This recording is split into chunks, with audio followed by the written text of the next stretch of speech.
एक समय की बात है, देवी पार्वती कैलाश में भगवान शिव के पास आती है और उनसे पूछने लगती है कि हे प्रभु, आप ही आदि और अंत हैं। आपके कारण काल प्राणी को ग्रहण करता है। आज मैं आपके पास यह जानने के उद्देश्य से आई हूँ, सावन मास में शिवलिंग पर जल चढ़ाने के क्या नियम है। कौन सी स्त्री को सावन में शिवलिंग को जल चढ़ाना चाहिए और कौन सी को नहीं। इस विषय में मुझे ज्ञान दीजिए। साथ ही यह बताइए कि कौन सी स्त्री को सावन सोमवार व्रत का पालन नहीं करना चाहिए। इन प्रश्नों का उत्तर देकर मुझे तृप्त करें, मुझ पर कृपा करें और मेरे मन की आशंकाओं को दूर करें। तब मुस्कुराते हुए भगवान शिव कहते हैं, हे देवी पार्वती, आज आपने मानव कल्याण के उद्देश्य से उत्तम प्रश्न किया है। सावन में शिवलिंग को जल देने के कुछ महत्वपूर्ण नियम होते हैं। उन नियमों का पालन करते हुए शिवलिंग को जल देना चाहिए। यदि कोई व्यक्ति इन नियमों का पालन नहीं करता तो उसे महापाप लगता है। हे देवी, मैं उस स्थान से रुष्ट होकर चला जाता हूँ जहाँ पर इन नियमों का पालन नहीं किया जाता। आगे भगवान शिव कहते हैं, हे प्रिय, आज मैं उन 3 स्त्रियों के विषय में बताने वाला हूँ जिन्हें शिवलिंग को जल नहीं चढ़ाना चाहिए। इन स्त्रियों को शिवलिंग को जल देने का कोई शुभ फल प्राप्त नहीं होता, उल्टा इनके द्वारा शिवलिंग को जल चढ़ाने पर उन्हें महापाप लगता है। शिवलिंग ही मेरा साक्षात स्वरूप है, जिसकी नित्य पूजा करने वालों की मैं सदैव रक्षा करता हूँ। आपने देखा कि किस प्रकार मात्र 12 वर्ष की आयु वाले मार्कंडेय को अमर होने का वरदान प्राप्त हुआ था। हे पार्वती, शिवलिंग को जल चढ़ाने के नियम बताने से पूर्व मैं आपको मेरी भक्त हर्षिता की एक प्राचीन कथा सुनाता हूँ, जिसे आप ध्यान से सुनिए। जो भी स्त्री सावन माह में इस प्राचीन कथा का श्रवण करती है, उसे शिवलिंग की 100 वर्षों तक जल अर्पण करने का पुण्य प्राप्त होता है। इस कथा को जो भी भक्त पूरा ध्यान से सुनता है और इसका प्रचार करता है, उसके दुखों का नाश होता है और उसकी दरिद्रता दूर होती है। वह इस संसार की मोह माया से विरक्त हो जाता है। तब माता पार्वती कहती है, हे स्वामी, आपके मुख से इस कथा का श्रवण करना बड़े सौभाग्य की बात है। कृपया आप मुझसे यह कथा कहिए, मैं इसे अवश्य ध्यान से सुनूंगी। तब भगवान शिव देव पार्वती को वह कथा सुनाते हैं। इस कथा को आप ध्यान से पूरा अवश्य सुनिएगा। वह कथा जिससे भगवान भोलेनाथ ने देवी पार्वती को सुनाया था। आप सभी से निवेदन है कि कथा सुनने से पहले कमेंट में हर हर महादेव लिखकर अपनी हाजिरी अवश्य लगाएं। भगवान शिव कहते हैं कि हे देवी पार्वती, पूर्व काल की बात है, अक्षयपुरी नगरी में आरव नाम का एक ब्राह्मण निवास करता था। आरव बहुत ही बुद्धिमान, रूपवान, गुणवान और सभी शास्त्रों में पारंगत था। उसने वेदों का अध्ययन किया था। उसी के नगर के पास एक और नगर था, जिसमें गोपाल नाम का एक विद्वान ब्राह्मण रहता था। उसकी एक पुत्री थी जिसका नाम हर्षिता था। वह भगवान शिव की बड़ी सेवा भाव से भक्ति करती थी। नित्य शिवलिंग जल देना और उचित नियमों के साथ पूजा आराधना करने के बाद ही उसकी दिनचर्या की शुरुआत होती थी। हर्षिता ने मनचाहे वर को प्राप्त करने हेतु 16 श्रावण सोमवार के व्रत भी किए थे। उसके पिता गोपाल ने बड़े ही लाड़ प्यार से अपनी पुत्री का लालन पालन किया था। उसकी पुत्री अत्यंत रूपवती और गुणवान थी। जब हर्षिता विवाह के योग्य हुई तो गोपाल को अपनी पुत्री के विवाह की चिंता सताने लगी। इसीलिए उसने अपनी पत्नी से कहा कि हे प्रिय, अब हमारी पुत्री जवान हो चुकी है और इसका अब हमें विवाह कर देना चाहिए। तब उसकी पत्नी कहती है कि हे स्वामी, मेरी दृष्टि में एक विद्वान ब्राह्मण है जो मेरे भाई के नगरी अक्षयपुरी में रहते हैं, जिनका नाम आरव है। मैं तो कहती हूँ कि हमारी पुत्री का विवाह उन्हीं श्रेष्ठ ब्राह्मण के साथ करा दीजिए। तब गोपाल कहता है कि हे प्रिय, तुम ठीक कहती हो, मैंने भी आरव जी के विषय में बहुत सुना है। इसलिए अगर संभव होगा तो हम हमारी पुत्री का विवाह उन्हीं के साथ करेंगे। मैं कल ही उनके पास अपनी पुत्री के विवाह का प्रस्ताव लेकर जाता हूँ। फिर गोपाल अपनी पुत्री के विवाह का प्रस्ताव लेकर आरव के घर पहुंच जाता है। तभी आरव घर में अपने माता पिता की सेवा कर रहा होता है। जब गोपाल आरव को अपने माता पिता की सेवा करते देखता है तो वह बड़ा खुश होता है और प्रसन्नतापूर्वक उसे निहारते हुए सोचता है कि यह ब्राह्मण पुत्र तो कितना महान है, यह तो बड़ी प्रसन्नता से अपने माता पिता की सेवा कर रहा है। गोपाल आरव से कहता है कि हे पुत्र, आज मैं आपके पास मेरी पुत्री के साथ आपके विवाह का प्रस्ताव लेकर आया हूँ। मेरी पुत्री के लिए आपके समान श्रेष्ठ वर कहीं और नहीं मिल सकता। तब आरव के माता पिता भी यह बात सुनकर प्रसन्न हो जाते हैं और आरव को विवाह के लिए मना लेते हैं। फिर आरव भी विवाह के लिए तैयार हो जाता है। समय अनुसार विवाह का मुहूर्त तय किया जाता है और एक पवित्र स्थान पर आरव और हर्षिता का विवाह संपन्न किया जाता है।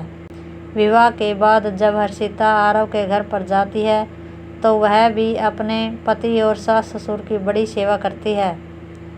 अपनी मधुर वाणी और कार्यों से वह सभी के मन को जीत लेती है। हर्षिता के विवाह वाले भी उसके कार्य से बहुत संतुष्ट और सदा ही प्रसन्न रहते हैं। हर्षिता नित्य अपने पति से पहले जाकर घर का आंगन साफ करती थी, फिर घर के अंदर साफ सफाई करके स्नान किया करती थी।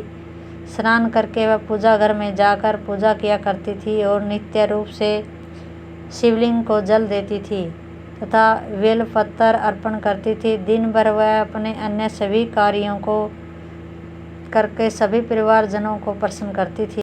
आगे भगवान शिव कहते हैं कि हे पार्वती, धन की देवी लक्ष्मी उन्हीं स्त्रियों की पर अपनी कृपा दृष्टि बनाए रखती है जो पतिव्रता होती है और जो सत्य धर्म का पालन करती है। हर्षिता के अंदर वे सभी लक्षण थे जो एक श्रेष्ठ पतिव्रता नारी के अंदर होने चाहिए। लेकिन आगे मैं तुम्हें बताऊंगा कि हर्षिता की एक भूल के कारण उसका पूरा परिवार दुखों के बादलों में डूब गया और उसके जीवन में केवल क्लेश, अशांति और दुख आने लगे। हे देवी पार्वती, एक दिन की बात है जिसके अगली सुबह श्रावण मास आरंभ होने वाला था और संयोग से उस दिन अमावस्या भी थी। तब हर्षिता ने दोपहर के भोजन में सब्जी और चावल बनाई थी। उसने सब्जी में अधिक मात्रा में प्याज और अन्य सब्जियों को दही के साथ मिलाकर बनाया था। स्वाद को बढ़ाने हेतु सेंधा नमक का उपयोग भी किया था। तब हर्षिता और उसका पति संध्या पूर्व भोजन कर रात में सो गए, किंतु हर्षिता ने जो सब्जी बनाई थी वह बहुत स्वादिष्ट बनी और सभी के भोजन के पश्चात उसमें से थोड़ी सी बच गई थी।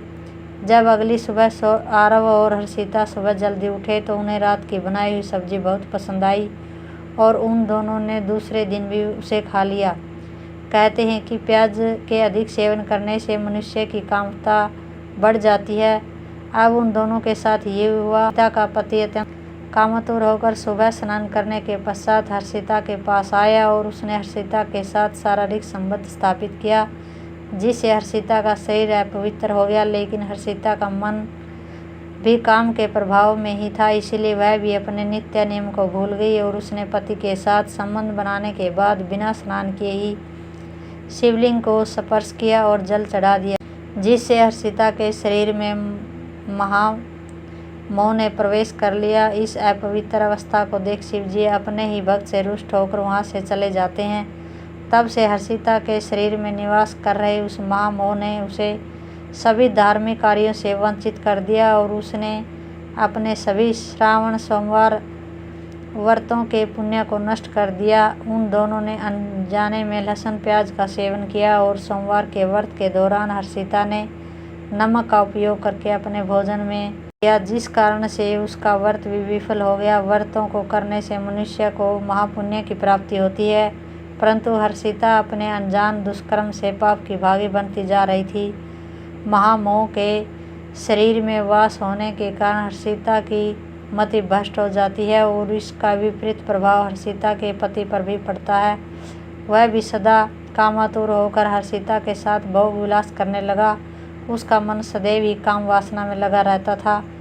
फिर एक दिन हर्षिता के पति ने सभी सीमाओं का उल्लंघन किया और हर्षिता के मासिक धर्म के दौरान उसके साथ संबंध स्थापित किया, जिससे हर्षिता के शरीर में निवास कर रह रहे ब्रह्म हत्या का पाप उसके पति के शरीर में प्रवेश कर गया। आगे भगवान शिव कहते हैं कि हे देवी, जब स्त्री मासिक धर्म से होती है तो उसके शरीर में 3 दिनों तक ब्रह्म हत्या का पाप निवास करता है, क्योंकि ब्रह्मदेव ने इंद्र के शरीर से ब्रह्म हत्या का पाप निकालकर वृक्ष, जल, अग्नि और अप्सराओं को ग्रहण करने के लिए कहा था। उसी समय से स्त्रियों के शरीर में मासिक धर्म के दौरान ब्रह्म हत्या का पाप निवास करता है।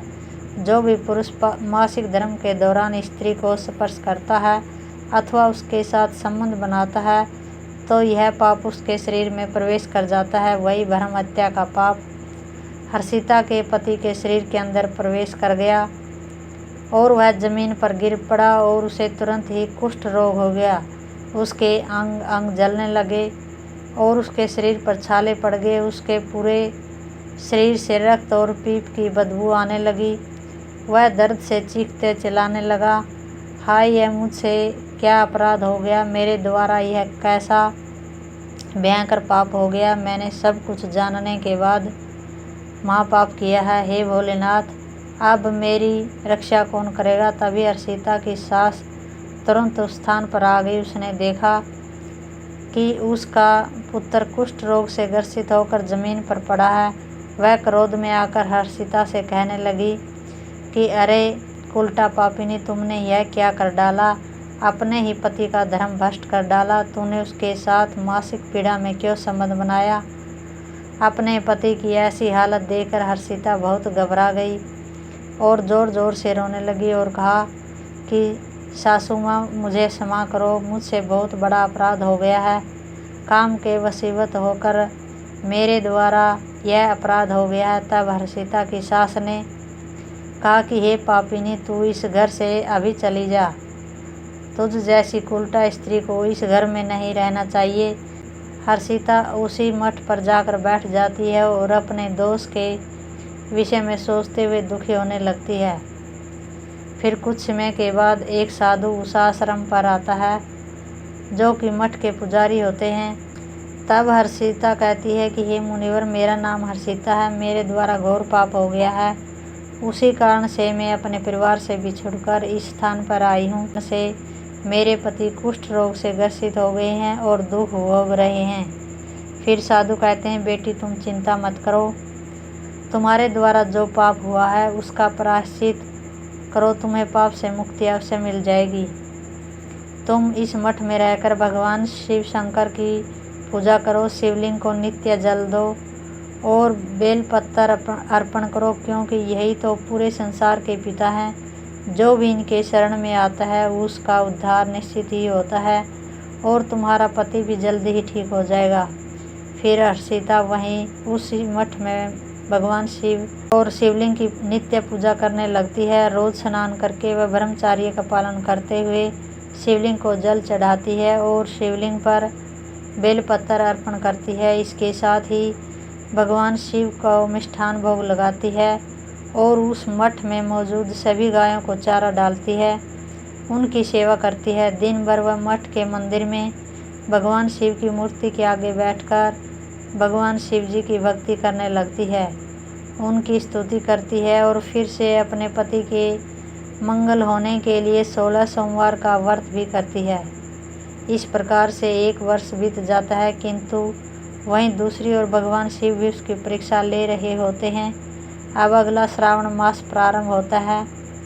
तब साधु महाराज कहते हैं कि हे पुत्री, तुम इस श्रावण मास में सभी सोमवार का व्रत करो और शिव जी का ही सदैव ध्यान करो और याद रहे कि कोई भूल ना हो। अब मैं तुम्हें श्रावण सोमवार व्रत के विषय में विस्तार से बताता हूँ, तुम इसे ध्यान से सुनो। किसी भी स्त्री या पुरुष को श्रावण माह में किसी भी प्रकार के तामसिक पदार्थों का सेवन नहीं करना चाहिए। परहेज की गई किसी वस्तु का सेवन नहीं करना चाहिए। पुत्री शिवलिंग पर भूल से भी केतकी के फूल या तुलसी पत्थर को अर्पण नहीं करना चाहिए और न ही शिवजी की पूजा में शंख का उपयोग करना चाहिए। शिवलिंग पर कभी भी हल्दी, कुमकुम और सिंदूर अर्पण नहीं करना चाहिए। अब तुम सच्चे मन से भोलेनाथ की पूजा आराधना करो, वे अवश्य तुम्हारी सभी प्रकार की इच्छाओं को पूर्ण करेंगे। अब हर्षिता इसी प्रकार से सोमवार के व्रतों का पालन करती है, किंतु उसे कोई भी साक्षात्कार या अनुभव नहीं हो रहा था, जिससे हताश होकर वह एक दिन मन में आत्महत्या करने का विचार करती है, क्योंकि उसके जीवन में किसी भी प्रकार का सुधार उसे नज़र नहीं आ रहा था। तब वह शिव मठ के पास वाली नदी के किनारे जाती है और भगवान शिव का स्मरण करते हुए जल समाधि ले लेती है, किंतु उसी समय एक चमत्कार हो जाता है। जिस प्रकार से हर्षिता जल में प्रवेश करती है, ठीक उसी प्रकार से वह वापस जल से बाहर आती है। जब वह अपनी आंखें खोलती है तो उसके सामने स्वयं भगवान शंकर प्रकट हो जाते हैं। भगवान शिव हर्षिता को दृढ़ निष्ठा और भक्ति से अत्यंत प्रसन्न हो जाते हैं और हर्षिता को साक्षात दर्शन देते हैं। भगवान शिव को साक्षात अपने सामने खड़ा देखकर हर्षिता उन्हें बारंबार प्रणाम करने लगती है और उनकी स्तुति करने लगती है। तब भगवान शिव हर्षिता से कहते हैं कि हे पुत्री, तुमने बड़ी श्रद्धा से और भक्ति भाव से मेरी आराधना की है, इसलिए अब मैं तुम पर प्रसन्न हूँ। कहो तुम्हारी क्या कामना है। तब हर्षिता कहती है कि हे प्रभु, अनजाने में मुझसे बड़ा पाप हो गया है, अब इस पाप का प्रायश्चित क्या है। भगवान शिव कहते हैं कि हर्षिता, इस पाप का प्रायश्चित तुमने 1 वर्ष तक ब्रह्मचार्य व्रत का पालन करते हुए कर लिया है और 16 सोमवार का निरंतर व्रत भी किया है, इसीलिए अब तुम पापों से मुक्त हो गई हो। हे पुत्री, शिवलिंग अत्यंत पवित्र होता है और यह मुझे सबसे अधिक प्रिय है, इसीलिए इसकी सात्विकता और पवित्रता बनी रहनी चाहिए। शिवलिंग को कभी अपवित्र अवस्था में स्पर्श नहीं करना चाहिए। जो स्त्री मासिक धर्म से हो उसे कभी स्पर्श नहीं करना चाहिए। मासिक धर्म के दौरान स्त्री के शरीर में भ्रूण हत्या का पाप होता है। ऐसे में स्त्री को शिवलिंग को जल नहीं चढ़ाना चाहिए। किसी भी स्त्री और पुरुष को संबंध बनाने के बाद शिवलिंग को स्पर्श नहीं करना चाहिए और न ही इसे जल चढ़ाना चाहिए। संबंध बनाने पर स्त्री और पुरुष का शरीर अपवित्र हो जाता है। ऐसी अवस्था में शिवलिंग को स्पर्श करने पर दोष लगता है और यह महापाप होता है। हे पुत्री, जो स्त्री अपने पति का त्याग करके चली गई हो, जो विवाह के पश्चात अपने पति को छोड़कर अन्य पुरुष के साथ निवास कर रही हो, ऐसी स्त्री को भी शिवलिंग को जल नहीं चढ़ाना चाहिए। शिवलिंग की पूजा करने का अधिकार केवल पतिव्रता या कुंवारी स्त्रियों को ही है। जो स्त्री आलसी, वेश्यावर्तिका या अनेक पुरुषों के साथ संबंध बनाती है, उन्हें शिवलिंग को जल नहीं चढ़ाना चाहिए। आगे भगवान शिव कहते हैं कि हे हर्षिता, मैंने तुम्हें शिवलिंग को जल देने के संबंध में महत्वपूर्ण नियम बताए हैं, तुम इसे ध्यान में रखो। तब हर्षिता कहती है कि हे प्रभु, मेरे पति कुष्ठ रोग से पीड़ित हैं, कृपया करके मेरे पति को रोग से मुक्त कीजिए।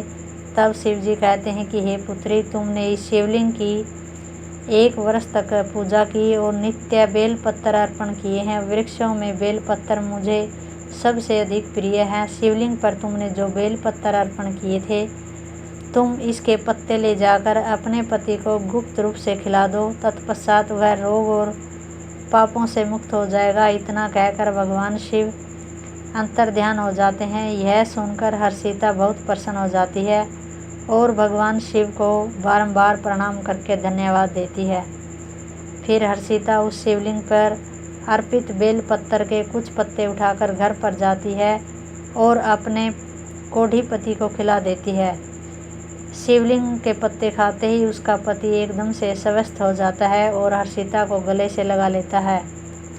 हर्षिता की सास भी जब यह चमत्कार देखती है तो वह बड़ी प्रसन्न हो जाती है और फिर वे सभी प्रसन्नता से रहने लगते हैं। हर हर महादेव।